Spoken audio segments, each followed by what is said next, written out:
నగరాలకు అనుసంధానం, పోర్టులకు చేరుకునే అవకాశం ఇవన్నీ కొప్పర్తిని పెట్టుబడిదారులకు ఆకర్షణీయమైన ప్రాంతంగా మారుస్తున్నాయి. కొప్పర్తి భవిష్యత్తు లక్ష్యాలను ప్రభుత్వం విస్తరిస్తోంది. కరువు ప్రాంతంగా గుర్తింపు పొందిన రాయలసీమలో ఇప్పుడు పరిశ్రమల రాకతో యువతలో, నిరుద్యోగుల్లో కొత్త ఆశలు రేకెత్తుతున్నాయి.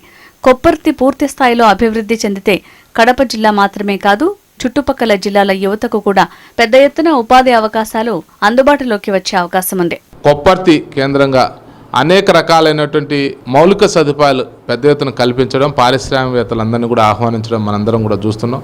మొన్ననే జేఎస్డబ్ల్యూకి సంబంధించినటువంటి ఉక్కు పరిశ్రమకు శంకుస్థాపన చేసినటువంటి తీరు కానీ, లేకపోతే ఇక్కడ సీసీ కెమెరాలు, లేకంటే బ్యాటరీలకు సంబంధించి, సోలార్కు సంబంధించి, విద్యుత్ ట్రాన్స్ఫారాలు ఉత్పత్తికి కానీ, ఇలాగా అనేక రకాలైనటువంటి విషయాల్లో ఈరోజు కూటమి ప్రభుత్వం చొరవ తీసుకొని శరవేగంగా కడప యొక్క రూపురేఖలు మార్చేటువంటి ప్రయత్నం చేసింది.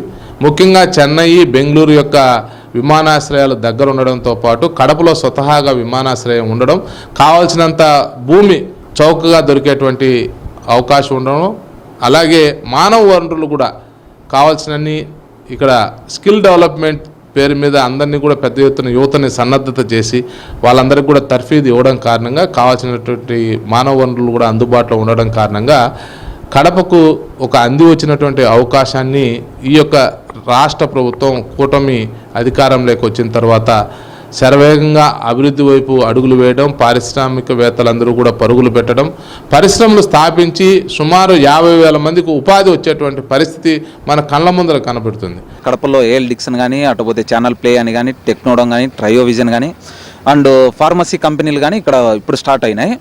ఇప్పుడు ఈ ఏఎల్ డిక్సన్లో వచ్చేసి 2023 నుంచి ఇప్పటికి వచ్చేసి 5,500 మంది వరకు వర్క్ చేస్తున్నారు. అక్కడ ఛానల్ ప్లేలో కూడా దాదాపు 1,500 మంది దాకా చేస్తున్నారు. అక్కడ టెక్నోడంలో వచ్చేసి 1,000 మంది దాకా చేస్తున్నారు. ఇంకొకటి ఇక్కడ టెక్స్టైల్ కూడా ఇంకోటి పడింది, అక్కడ కూడా దాదాపు 1,500 మంది దాకా చేస్తున్నారు.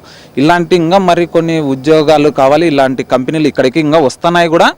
తొందరలో ఈ కడప జిల్లా కూడా ఒక ఇండస్ట్రీ హబ్గా ఆల్రెడీ ప్రకటించడం జరిగింది. ఇంకా తొందరలో ఇంకా అభివృద్ధి అయ్యేదానికి ఇంకా చాలా కంపెనీలు కూడా వచ్చేదానికి సిద్ధంగా ఉన్నాయి. ఇంకా ఎవరైనా కానీ నిరుద్యోగులకు ఈ కంపెనీలో జాయిన్ అవ్వడానికి ఇంకా 200 మెంబర్స్ దాకా వేకెన్సీ ఉన్నాయి. ఎవరైనా కానీ జాయిన్ అవ్వాలనుకుంటే ఈ కంపెనీకి వచ్చి జాయిన్ అయ్యేదానికి కూడా అవకాశం ఉంది. కడపలో కొప్పర్తి ఇండస్ట్రియల్ హబ్ మన గవర్నమెంట్ ఎంతో ముందు చూపుగా ఆలోచించి ఇక్కడ మనకి ఏఎల్ డిక్సన్ అని, ఛానల్ ప్లే అనేసి, టెక్నోడోము, ట్రయోవిజన్ ఇట్లా చాలా కంపెనీస్ ఉన్నాయన్నమాట. ఇక్కడ ఎక్కడనో చేసేదానికంటే మన రాయలసీమ ప్రాంత ప్రజలు ఇక్కడ ఉండే యువతకి మంచి సువర్ణ అవకాశం అన్నమాట ఇది. మమ్మల్ని కాంటాక్ట్ అయితే కనుక మేము ఖచ్చితంగా ఇక్కడ జాయిన్ చేపిస్తాం. 10th నుంచి బీటెక్, ఎంబీఏ ఇట్లా క్వాలిఫికేషన్ ఉండే వాళ్ళకి ప్రతి ఒక్కరికి వేకెన్సీ ఉన్నాయన్నమాట. ఇక్కడ ఒక 5,500 మందికి మన కంపెనీ నుంచి శాలరీస్ అందుకుంటున్నారు. పరోక్షంగా ఇంకా చాలామంది అందుకుంటున్నారు. పరోక్షంగా ఒక 10,000 మంది దాకా ఇక్కడ సహాయపడుతున్నట్లే కదా ఇక్కడ మన కంపెనీ ద్వారా. ఇక్కడ ఒక ఏఎల్ డిక్సన్ నుంచి 5,500 మంది ఎంప్లాయీస్ శాలరీస్ పొందుతున్నారు. ఇది కేవలం ఒక ఇండస్ట్రియల్ పార్క్ కాదు, రాయలసీమ ఆర్థిక రూపురేఖలు మార్చగల పారిశ్రామిక కేంద్రంగా మారుతుంది. నిన్నటి వరకు ఉపాధి కోసం బయటి ప్రాంతాలకు వెళ్లిన రాయలసీమ యువత రేపు సొంత గడ్డపైనే ఉద్యోగం పొందే పరిస్థితి రావచ్చన్న ఆశలు కనిపిస్తున్నాయి. పరిశ్రమలు వస్తే పెట్టుబడులు వస్తాయి, పెట్టుబడులు వస్తే ఉద్యోగాలు వస్తాయి, ఉద్యోగాలు వస్తే కుటుంబాల ఆదాయం పెరుగుతుంది, ఆదాయం పెరిగితే ప్రాంతం అభివృద్ధి చెందుతుంది. అందుకే కొప్పర్తి పారిశ్రామిక అభివృద్ధి కేవలం కడప కథ కాదు, ఇది రాయలసీమ భవిష్యత్తు అని చెప్పక తప్పదు. కరువు వెనుకబాటుతనాన్ని నిర్మూలించడంతో పాటు ఈ ప్రాంతంలోని వేలాది నిరుద్యోగ యువతకు ఉద్యోగ అవకాశాలు కల్పించడమే లక్ష్యంగా ప్రభుత్వం పనిచేస్తోంది. ఈ నేపథ్యంలో ప్రభుత్వ సంకల్పానికి అనుగుణంగా ఈ ప్రాంతం యొక్క పారిశ్రామిక అభివృద్ధి కోసం ప్రత్యేక కార్యాచరణను రూపొందించింది. కొప్పర్తి పారిశ్రామిక వాడలో కొన్ని వందల పరిశ్రమలు రాబోతున్నాయి. జాతీయ, అంతర్జాతీయ స్థాయిలో ఇప్పటికే కొన్ని సంస్థలు వచ్చాయి. వేలాది మంది యువతకు ఉద్యోగ అవకాశాలు కల్పించడంతో పాటు ఇతర వృత్తి కూడా కల్పించే పరిస్థితులు ఇక్కడ కనిపిస్తున్నాయి. దీంతోపాటు జిల్లాలోని జేఎస్డబ్ల్యూ ఆధ్వర్యంలో రాయలసీమ స్టీల్స్ లిమిటెడ్ పేరుతో కూడా ఒక పెద్ద పరిశ్రమ రాబోతుంది. అక్కడ కూడా వేలాది మంది నిరుద్యోగ యువతకు ఉద్యోగ ఉపాధి అవకాశాలు కల్పించే పరిస్థితి ఉంది. దీంతోపాటు సిమెంట్ పరిశ్రమలు, ఎలక్ట్రానిక్ రంగం సంబంధించిన పరిశ్రమలు, ఎలక్ట్రికల్ రంగానికి సంబంధించిన పరిశ్రమలు, సెమీ కండక్టర్స్కి సంబంధించిన పరిశ్రమలు కూడా పెద్ద ఎత్తున రాబోతుండడంతో ఈ ప్రాంతమంతా కూడా ప్రగతిసీమగా మారబోతోంది. కెమెరామెన్ రవితో చంద్రమోహన్ రాజు, HMTV, కడప కుప్పర్తి పారిశ్రామిక హబ్ నుండి. చూశారు కదా, ఈ రిపోర్ట్ ప్రకారం అంటే ఎంతమంది అక్కడ యువత చాలా హాయిగా అక్కడ ఉద్యోగాలు చేసుకునేటటువంటి పరిస్థితి అక్కడ కల్పించబడిందో ఇవన్నీ కూడా మనం చాలా స్పష్టంగా చూస్తూ ఉన్నాం. ఒకసారి మ్యాప్లో ఒకసారి చూద్దాం. ఈ mega industrial hub APIC Kopparthi ఇది. దీనికి సమీపంలోనే అతి తక్కువ దూరంలోనే టెక్సానా వరల్డ్ ప్రైవేట్ లిమిటెడ్ ఉంది. ఈ టెక్సానా వరల్డ్ ప్రైవేట్ లిమిటెడ్ అనేది one of the big industries అక్కడ. దాంట్లో ఈ టెక్స్టైల్స్కి సంబంధించినటువంటి పాలిమర్స్ లేకపోతే ఇవన్నీ కూడా దీంట్లో తయారయ్యేటటువంటి పరిశ్రమ ఇక్కడ ఉంది. దాంట్లో దాదాపు 8,000 మంది దాదాపు ఇప్పుడు ఉద్యోగం చేస్తున్నారు. అధికారికంగా ఇప్పుడు ఉన్నటువంటి లెక్కల ప్రకారం 37,581 మంది ఈ MSMEల్లో పనిచేస్తున్నారు. అవన్నీ కూడా 1,100 కోట్ల రూపాయల 1,100 కోట్ల రూపాయల వ్యయంతో అవన్నీ కూడా నిర్మించడం జరిగింది. ఆ MSMEలన్నీ అక్కడ 37,581 మంది అక్కడ ఎంప్లాయ్మెంట్ తీసుకున్నారు. అట్లాగే 9,176 కోట్ల రూపాయలతో నిర్మించినటువంటి మిగిలినటువంటి ఇండస్ట్రీస్లో 11,289 మంది ఆల్రెడీ ఎంప్లాయ్మెంట్ తీసుకున్నారు. లేకపోతే 13,228 కోట్ల రూపాయలతో నిర్మించినటువంటి మిగిలినటువంటి పెద్ద పెద్ద ఇండస్ట్రీస్ టెక్నానా వరల్డ్ కానీ లేకపోతే మిగిలినటువంటివి APIC ఎక్స్క్లూజివ్ సెంటర్ కింద ఉన్నటువంటి ఆల్ డిక్సన్ టెక్నాలజీస్ కొప్పర్తి దీంట్లో కానీ ఇట్లాంటి వాటిలో టెక్నోడోమ్ అనేటటువంటి వాటిలో కానీ ఇట్లాంటి చోట్ల కూడా ఇంకా చాలామంది పనిచేస్తున్నారు. వారందరూ కూడా 17,360 మంది అక్కడ పనిచేస్తున్నారు. అంటే దాదాపు 65,000 మందికి ఇప్పటికే ఎంప్లాయ్మెంట్ అక్కడ లభించింది.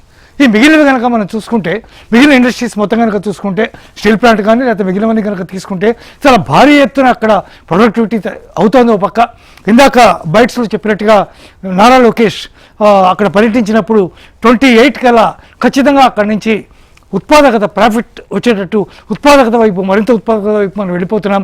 ప్రపంచానికి మనం అక్కడ ఉండేటటువంటి వ్యవస్థ ద్వారా మనం చాలా గొప్ప స్థితిని మనం ఇక్కడ సాధించగలం అనేటువంటి ప్రామిస్ చేయడం జరిగింది. ఇది కొప్పర్తిలో ఉన్నటువంటి మొత్తం ఉన్నటువంటి మెగా ఇండస్ట్రియల్ హబ్. దీని దగ్గరలోనే ఈ టెక్సానా వరల్డ్ ప్రైవేట్ లిమిటెడ్ ఇక్కడ ఉంది. ఈ టెక్సానా వరల్డ్ కూడా పాలిమర్ అండ్ క్లాత్స్ వాటికి సంబంధించినటువంటి ఇండస్ట్రీ. లేకపోతే ఇందా నుంచి మనం చాలాసార్లు వీటిలో మనం విన్నాం ఆల్ డిక్సన్ టెక్నాలజీస్ కొప్పర్తి. ఈ ఆల్ డిక్సన్ టెక్నాలజీస్లో ఎక్కువగా CCTV సంబంధించినటువంటి మెటీరియల్ కానీ CCTVలు కానీ DVRలు కానీ ఇటువంటివన్నీ కూడా దాంట్లో తయారు చేస్తున్నారు.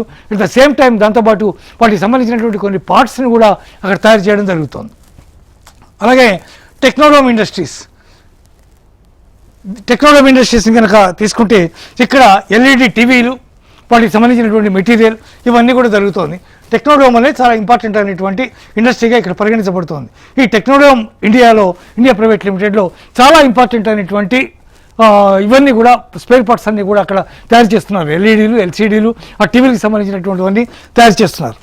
అవన్నీ కాకుండా APIC ఇండస్ట్రియల్ ఎస్టేట్ ఒక్కటే 415 ఎకరాల చాలా అతిపెద్ద భారీ స్థాయిలో దాన్ని తీసుకురావడం జరిగింది. ఇండస్ట్రియల్ పార్క్ దీంట్లో అనేక రకాల ఇండస్ట్రీస్ ఉన్నాయి. ఫార్మా కూడా డెవలప్ అవుతుంది చాలా విపరీతంగా అక్కడ. అట్ ద సేమ్ టైం దాంతోపాటు సిమెంట్ ఫ్యాక్టరీస్ ఆల్రెడీ గతంలో అవన్నీ ఉన్నవే. జువారీ కానీ లేకపోతే దాల్మియా సిమెంట్స్ కానీ భారతీయ సిమెంట్స్ కానీ అవన్నీ కూడా అక్కడ ఆల్రెడీ ఉన్నాయి. పొద్దుటూరులో కూడా టెక్స్టైల్స్ డెవలప్మెంట్ చాలా బ్రహ్మాండంగా జరుగుతోంది. పులివెందుల్లో 500 నుంచి 800 ఎకరాల్లో పాలిమర్స్ ఇండస్ట్రీస్ ఎస్టాబ్లిష్ అవుతున్నాయి. కొన్ని వేల కోట్ల రూపాయల పెట్టుబడితో పెట్టినటువంటి పాలిమర్స్ ఇండస్ట్రీస్ అన్నీ కూడా అక్కడ డెవలప్ అవుతున్నాయి. అట్లాగే రాయలసీమ స్టీల్ ప్లాంట్ ఎట్టగు ఉండనే ఉంది. అంటే ఇవన్నీ కనుక తీసుకుంటే ఒకప్పుడు కక్షలు కార్పణ్యాలకి అంటే కరువుకి ఆలవాలమైనటువంటి కడప జిల్లా టోటల్ రాయలసీమ తీసుకుంటే రాయలసీమలో కర్నూలు మనం చేసుకున్నాం. కర్నూలు ఎంత అద్భుతంగా డెవలప్మెంట్ చూసాం. కడపలో ఈరోజు మనం చూస్తున్నాం. వాటికి సంబంధించి మనం డిబేట్ కూడా చేయబోతున్నాం. అటువైపు తీసుకుంటే మిగిలినటువంటి ప్రాంతాలు అనంతపూర్ మిగిలినటువంటి ప్రాంతాలు కూడా అద్భుతంగా డెవలప్ అవుతున్నటువంటి పరిస్థితి కనిపిస్తోంది. చాలా ఇండస్ట్రీస్ ఈ ప్రాంతంలో వేళ్ళునుకుపోయి యువతకి ఒక పక్క ఉద్యోగాలు, మరోవైపు అద్భుతమైనటువంటి ప్రొడక్టివిటీతో వైఎస్ఆర్ కడప జిల్లాని అద్భుతమైనటువంటి జిల్లాగా దాన్ని తయారు చేస్తున్నటువంటి పరిస్థితి మనకి కనిపిస్తోంది. ఇదే అంశంపై ఇద్దరు ఎక్స్పర్ట్స్ అంతా ఉన్నారు. వారితో మాట్లాడి వారు చెప్పే అనేక విషయాలు తెలుసుకునే ప్రయత్నం చేద్దాం. చిన్న బ్రేక్ తీసుకుందాం. చూస్తూనే ఉండండి.